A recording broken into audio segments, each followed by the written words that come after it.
Friends, দেখো বাজার থেকে আমি এটা কিনে এনেছি। এটা সবাই খাচ্ছে, তো আমিও ভাবলাম আমিও খাই। অনেক দিন পর আমি রান্না করছি। তো এটাকে শাপলা বলে। এটাকে কিভাবে কাটতে হয়, কিভাবে রান্না করতে হয়, পুরো ভিডিওটা তোমরা দেখো। চলো আমি এটা কেটে নিই, কিভাবে কেটে কিরকম হলো সেটা তোমরা দেখবে। আমি শাপলাগুলোকে ভালো করে ধুয়ে নিয়েছি। এইটা অনেকভাবেই করা যায়, যেমন নিরামিষ করা যায়, আবার চিংড়ি মাছ দিয়েও করা যায়। তো আমি এটাকে চিংড়ি মাছ দিয়ে করব। এটাকে হয় চাইলে তোমরা একটু নুন দিয়ে আধা ঘন্টা রেখে দিলে এর ভিতরে যে এক্সট্রা জলটা আছে সেটা বেরিয়ে যাবে। আমি করব না, আমার একটু তাড়া আছে, তো আমি তার জন্য প্রেসার কুকারে একটা সিটি মেরে নেবো। এটা একদম গলেও যাবে না, আবার একদম শক্তও থাকবে না, হালকা জাস্ট এর ভিতরে এক্সট্রা জলটা বেরোবে। চলো এর জন্য কি কি মশলা লাগবে তোমাদের দেখাই।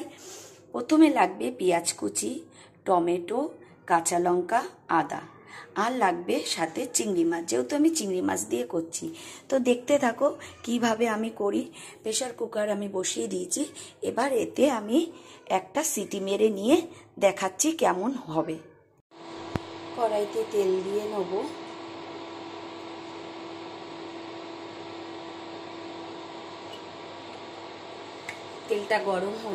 তেলটা গরম হয়ে এসেছে। এবার আমি ভাজার জন্য চিংড়ি মাছটা ছেড়ে দেবো।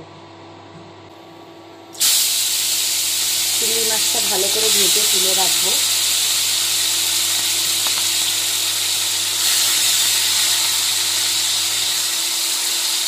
এখানে আমি অনেকটাই চিংড়ি মাছ নিয়েছি, যেহেতু আমার শাপলার পরিমাণটা 3 বান্ডিল ছিল, আর এই শাপলা জাতীয় সবজি জলে হয়, তার জন্য এটা করার পর একদম একটুখানি হয়ে যায়, তার জন্য আমি 3 বান্ডিল নিয়েছি।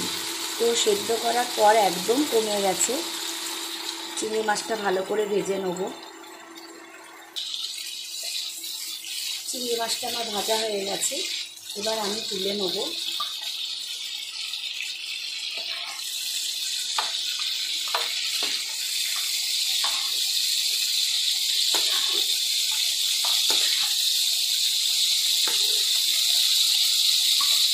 এবার এই তেলের মধ্যে আমি 2টো শুকনো লঙ্কা ছিঁড়ে দিয়ে দেবো, আর দেব কালো জিরে ফোড়ন।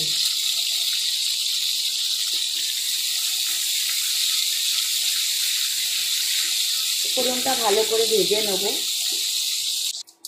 ফোড়নটা হয়ে গেছে, এবার আমি এর মধ্যে কেটে রাখা ছোট মাঝারি সাইজের আমি পেঁয়াজ দেব। পেঁয়াজটা ভালো করে ভেজে নেব।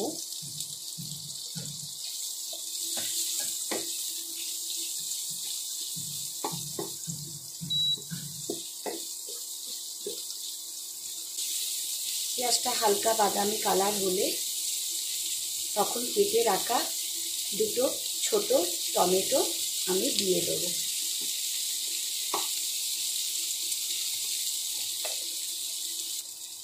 এবার আমি কেটে রাখা টমেটোটা দিয়ে দেব।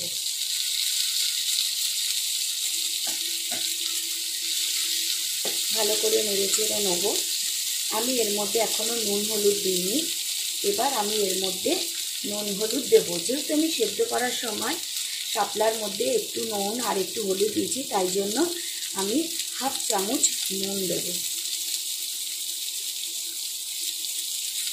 আর 1/2 চামচ আমি হলুদ দেবো। ভালো করে নেড়ে চেড়ে নেব।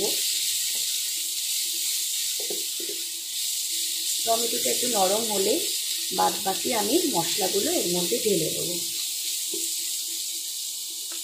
শাপলা হতে বেশিক্ষণ টাইম লাগে না, খুব কম সময়ের মধ্যে শাপলাটা হয়ে যায়, খেতেও খুব টেস্টি হয়। টমেটো আর পেঁয়াজটা ভালো করে ভাজা হয়ে গেছে, এবার আমি এতে দেবো আদা বাটা আর কাঁচা লঙ্কা বাটা। সাথে দেবো আমি 1 চামচ জিরের গুঁড়ো।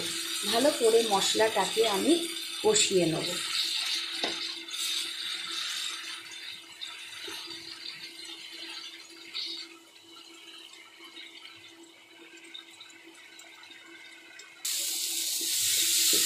মশলাটা আর একটু কষে নেবো। এর থেকে আদার যে কাঁচা গন্ধটা ওটা চলে গেলে তারপরে আমি চিংড়ি মাছটা দেব। মশলাটা যাতে নিচে না লেগে যায় মাঝে মাঝে একটু ভালো করে নেড়ে নিতে হবে।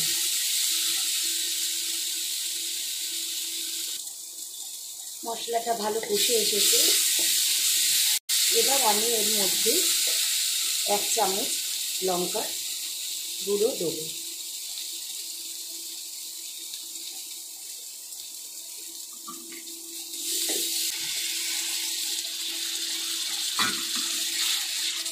ভালো করে কষে নেব যাতে মশলাটা নিচে না লেগে যায়।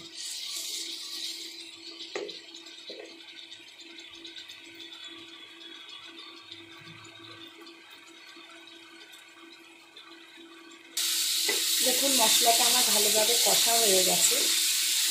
এবার আমি ভেজে রাখা চিংড়ি মাছ দিয়ে আর একটু কষে নেব।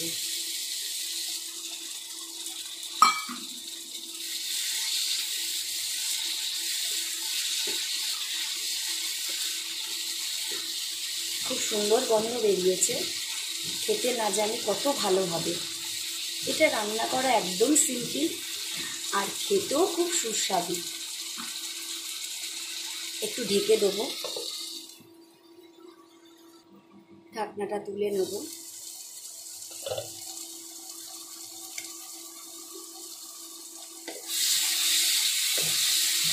খুব সুন্দরভাবে কষানো হয়ে গেছে। দেখুন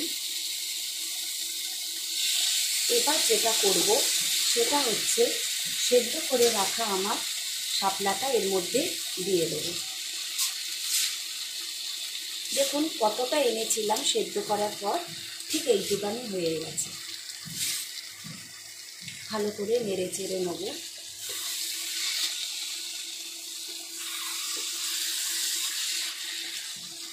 ভালো করে এটাকে মিশিয়ে নেব আর খুব আস্তে করে আঁচটা দিয়ে এই রান্নাটা করব।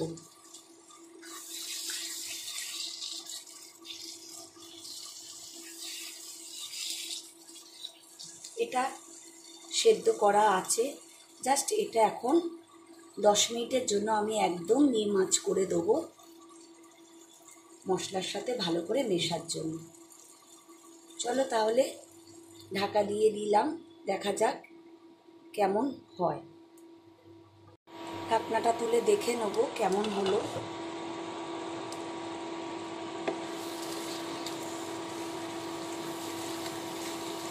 আর একটু হবে, একদম শুকনো শুকনো হবে, আর একটু টানাতে হবে। আমি আর ঢাকনা দেব না, এর মধ্যে যে এক্সট্রা জলটা আছে সেটা শুকিয়ে গেলে মিষ্টি দিয়ে নামিয়ে নেব। আমার শাপলা রান্নাটা অলমোস্ট হয়ে এসেছে। এবার আমি এর মধ্যে একটু মিষ্টি অ্যাড করব।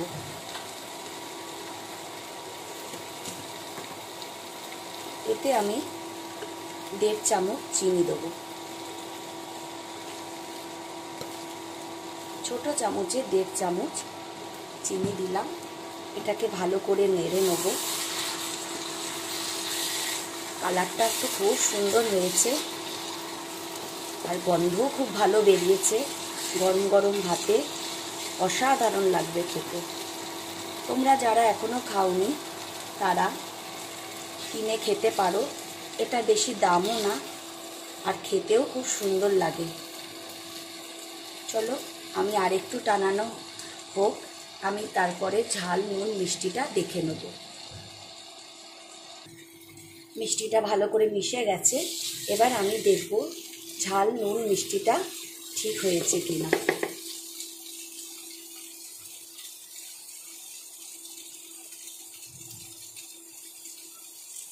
হালকা একটু নুন লাগবে,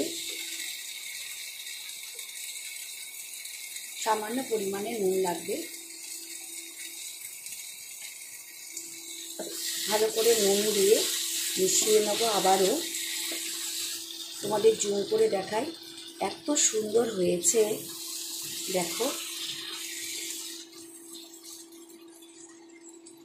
তোমরা চাইলে এটাকে দিয়েও জলটা বের করে নিতে পারো, আবার কেউ প্রেসার কুকারে একটা সিটি মারতে পারো।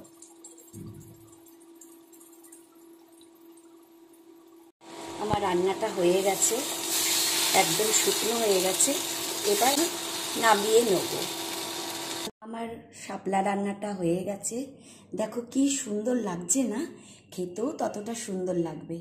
তো তোমরা যারা যারা এখনো খাওনি তারা বাজার থেকে কিনে নিও, খুব ইজি প্রসেস। এটা করতে বেশি টাইম লাগে না, ঝটপট হয়ে যায়, নিরামিষও করা যায় সর্ষে নারকেল দিয়ে। আমি এটা যেহেতু চিংড়ি মাছ ছিল, চিংড়ি মাছ দিয়ে করেছি। এটা গরম ভাতে খেতে খুবই ভালো লাগবে। তো তোমাদের যাদের এখনও খাওয়া হয়নি তারা তোমরা এরমভাবে বানিয়ে খেতে পারো। ভালো লাগলে লাইক করো, কমেন্টস করো, সাবস্ক্রাইব করো।